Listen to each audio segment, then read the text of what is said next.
From JBS Studios in Greater New York, this is the JBS News Update with Teisha Bader. I'm Teisha Bader with the JBS News Update for Monday, June the 10th, 2019. Israeli Prime Minister Benjamin Netanyahu today responded to remarks made by Iranian Foreign Minister Mohammad Javad Zarif, who accused Israel of threatening to destroy Iran. Javad Zarif was speaking earlier today at a press conference in Tehran alongside visiting German Foreign Minister Heiko Maas. Zarif said Netanyahu wants to destroy Iran and warned that, of course, no one can act against our people without receiving a decisive response. Zarif also said that the U.S. and Israel are the root cause of problems in the Middle East, and he called the yet-to-be-unveiled U.S. peace plan a crime against the Middle East. Well, the Prime Minister released a video on social media today saying that Israel was not the aggressor. Zarif is lying again. Iran is the one that openly threatens every day to destroy the state of Israel. Iran continues to entrench itself militarily in Syria, and today the IAEA reports that Iran is accelerating its nuclear program. I repeat, Israel will not allow Iran to develop nuclear weapons that threaten our existence and endanger the entire world. Meanwhile, for his part, Maas reaffirmed Germany's stance on the Jewish state, telling the press Israel's right to exist is part of Germany's founding principle and is completely non-negotiable. He said, "It is a result of our history and it's irrevocable and doesn't just change because I am currently in Tehran." The Jerusalem Post reports that Germany's Bundestag rejected a bill to ban Iran-backed terror group Hezbollah. The Central Council of Jews in Germany had urged the parliament to outlaw the Iranian-backed group, as did U.S. Secretary of State Mike Pompeo. The American Jewish Committee's Berlin office tweeted on Thursday that for a long time we have been calling for a ban on the anti-Semitic terrorist organization Hezbollah, adding it is regrettable that this topic is now being taken up by the right-wing populists.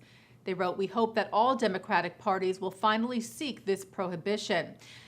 And a British newspaper today claims that British intelligence prevented a terror attack by Hezbollah nearly 4 years ago and never reported about it. The UK's Daily Telegraph said that back in 2015, Foreign Intelligence Agency MI5 and the Metropolitan Police, apparently based on intel from Israel's intelligence agency, caught an alleged Hezbollah operative who was stockpiling tons of ammonium nitrate, a common ingredient used to make homemade bombs. The Palestinian Authority said it is considering filing a complaint at the International Criminal Court in The Hague against U.S. Ambassador to Israel David Friedman for saying that the Jewish state has the right to annex some of the West Bank. Friedman made the remarks in an interview with the New York Times this weekend, where he said, "Under certain circumstances, I think Israel has the right to retain some, but unlikely all, of the West Bank." A rabbi in Argentina was assaulted in what is believed to have been an anti-Semitic incident. Chabad Rabbi Shlomo Tawil said he was attacked Sunday night by 3 men while walking in the city center of Rosario. Tawil said the men shouted anti-Semitic slurs, took his hat off and stomped on it, and then beat him. A passerby intervened and stopped the attack. The rabbi is said to be recovering. President of the local city parliament, Antonio Bonfatti, wrote on social media that as a society, we cannot allow these acts of violence and intolerance. He called for peace and coexistence. The attack on Tawil, by the way, is the 3rd physical anti-Semitic attack in the last 2 months in Argentina. The Jewish Community Relations Council of Greater Washington has asked a D.C. suburb to reconsider showing a film in a documentary series that is anti-Israel.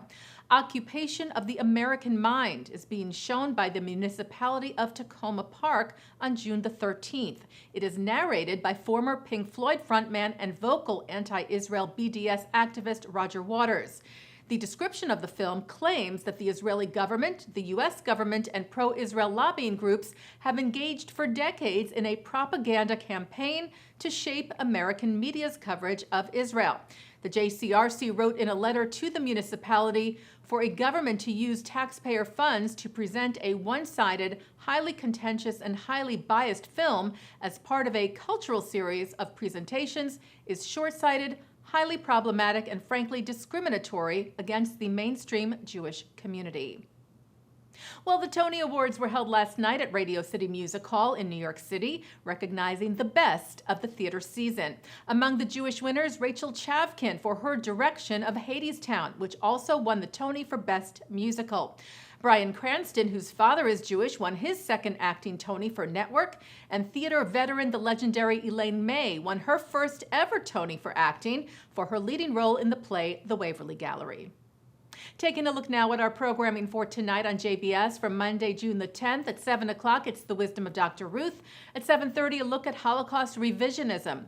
At 8, Professor Emeritus of Holocaust Studies at Northwestern, Peter Hayes, discusses crucial questions in Holocaust studies. At 9, Mark Golub sits down with IDF veteran and author Ehud Diskin on L'chaim. At 10, Israel's new Jewish state law and its implications for Israeli democracy are discussed at the 92nd Street Y by Peter Beinart, Eugene Kantorovich, Einat Wilf, and Syed Kashua. And coming up right after this newscast, it's Innovation Israel. And that's the JBS News Update for Monday, June the 10th, 2019. I'm Teisha Bader.